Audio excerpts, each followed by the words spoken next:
hai rừng núi thôi, làm gì tranh chấp.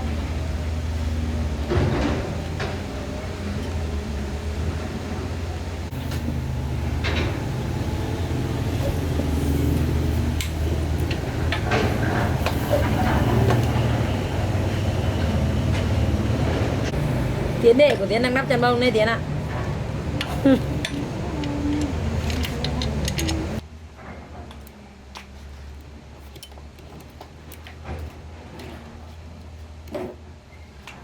Con này túi đâu anh Tiến?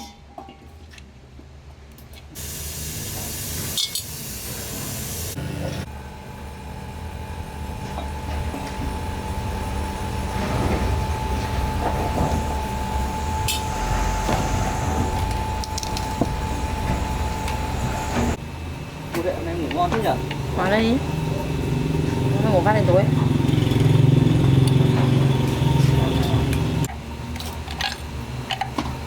Nó phải ăn rồi ngủ.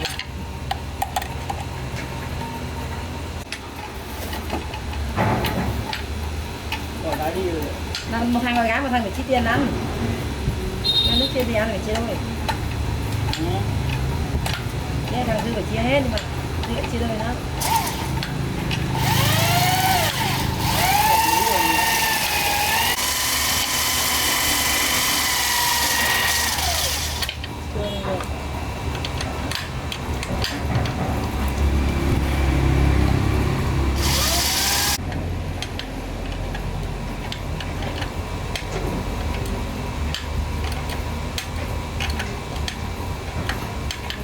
Cô làm được bài nhẽ cả luôn.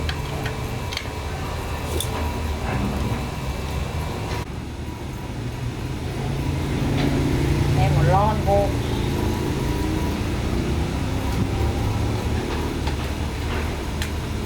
Con này là ý thức rồi tí. Giờ này.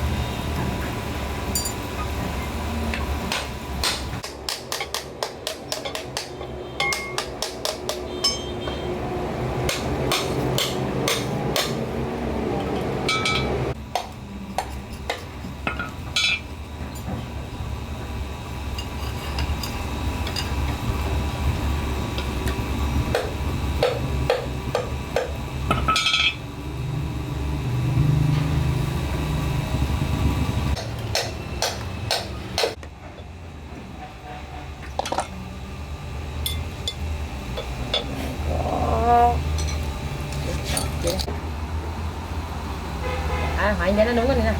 Anh Tiến cho rẻ vào đây xong gõ vào đây đúng không? Gõ vào đây không? Rồi cầm như này không gõ à? Không.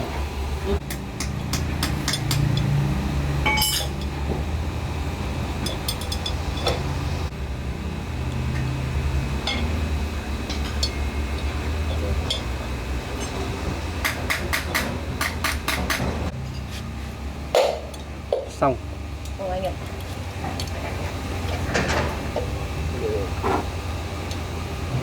Từ từ. Đây không? Tôi chạy cái cáp vào đâu à? Sợ nhỉ?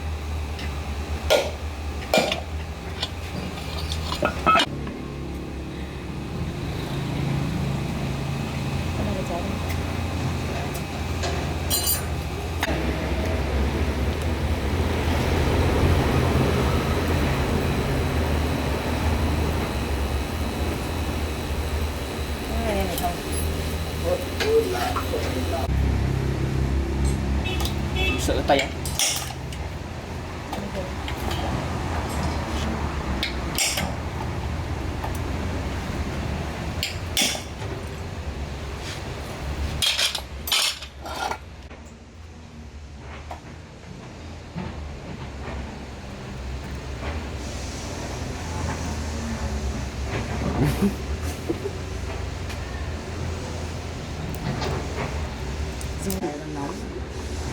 Trời là mùa hè.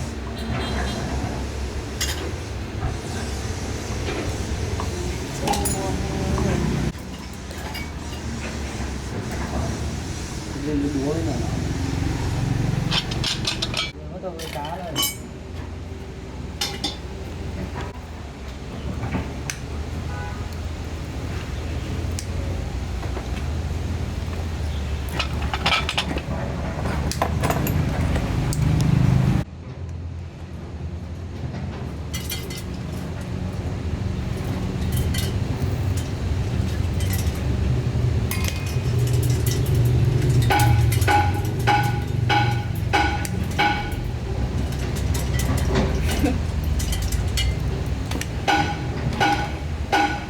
cười đi Tiến.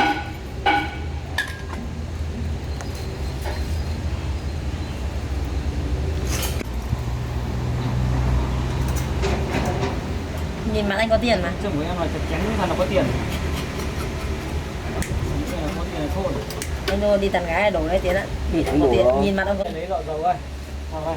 Em mới lên chồng em à? Đấy, anh ấy, ông mới buôn bán lên xe ông mua ô tô đấy. Này. Thấy chưa? Đàn bà, con gái nó thế.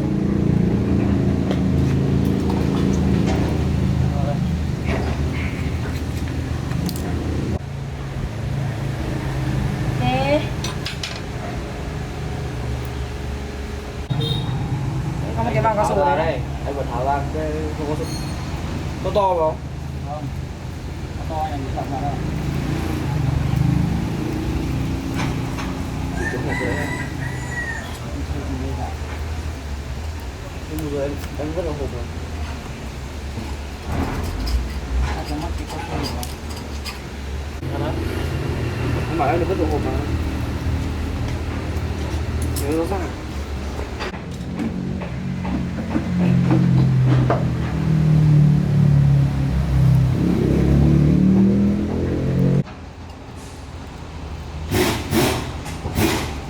Đi nắng rồi cứ xuống chụp ảnh thôi về luôn. À đây tay xe ôm là bảo mình là Điện Biên nhớ đi nhá. Ôi.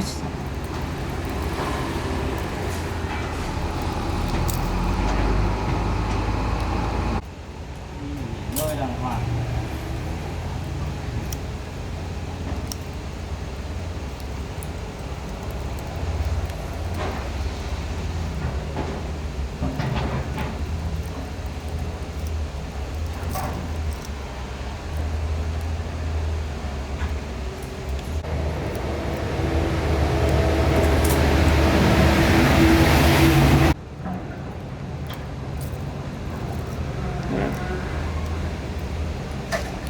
Thấy không?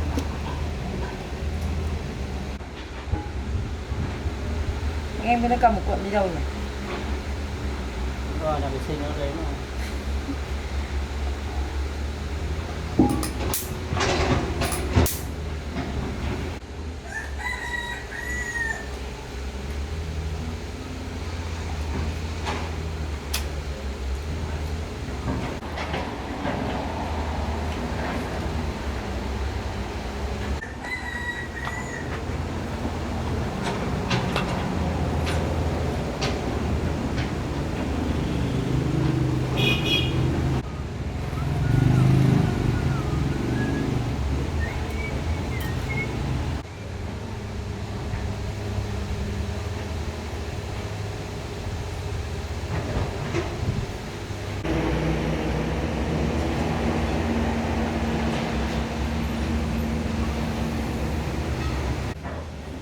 Đây này, ghi cái thông số của này này, ghi số này.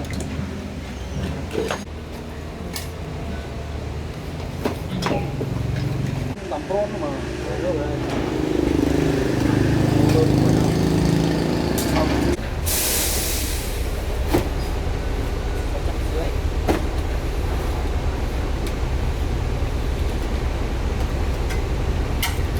Hay lắm.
Vâng,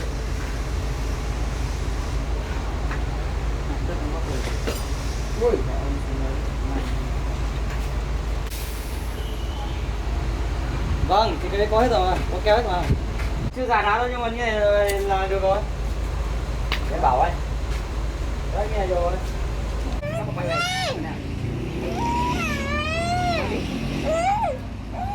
Bố ơi. Sao? Không xem điện thoại.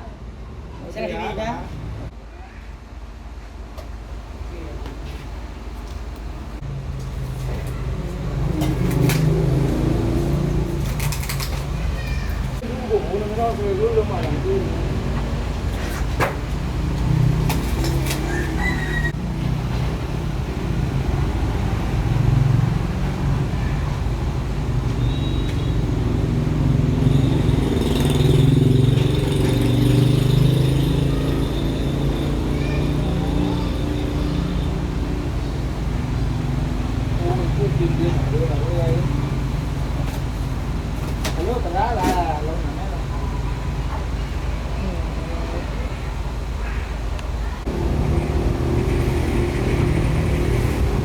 Chơi game, nó vào bằng game.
Ô.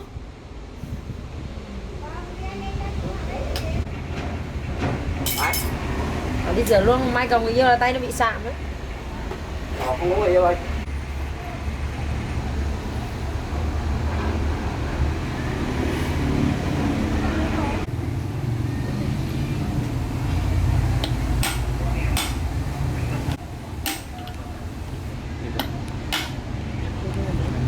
Được chưa? Không chưa? Bắt đi, bắt đi. Không cần này nhỉ?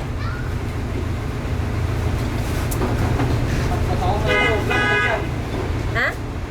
66 tiền. Mày đi đâu?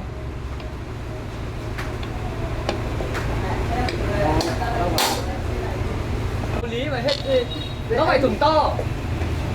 Nó phải thủng to thì mới hết được chứ làm sao mà không thấy được.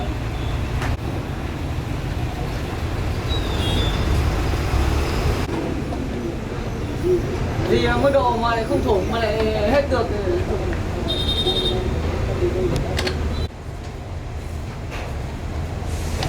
Đến bạn không lại rồi này. Cắm vào đây.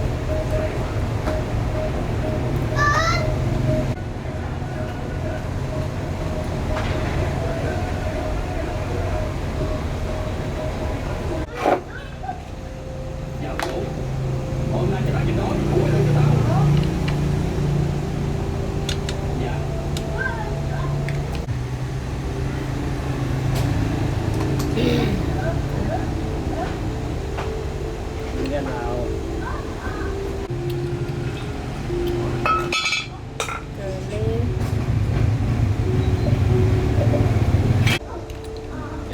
Mắt.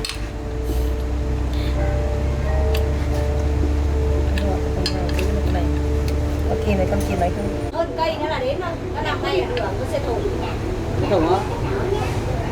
Đi vào đấy á? Em biết cái chỗ đường, một đường đi tự nhân, một đường đi bắn máy không? Biết. Đấy, từ ở chỗ cái giao điểm đấy em đi vào chắc khoảng tầm hơn một cây nữa thôi. Hơn một cây. Ừ, nó nằm ngay đường. 150. 200 đi. Nó cần quá Ủa thì gì?